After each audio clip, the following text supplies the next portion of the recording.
कर दया रो दिसाया मन पागल हो।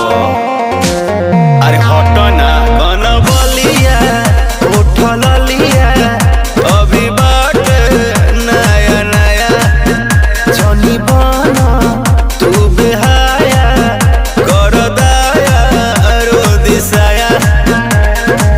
कछ बजवानी हमर भाई का, कछ बजवानी हमर भाई का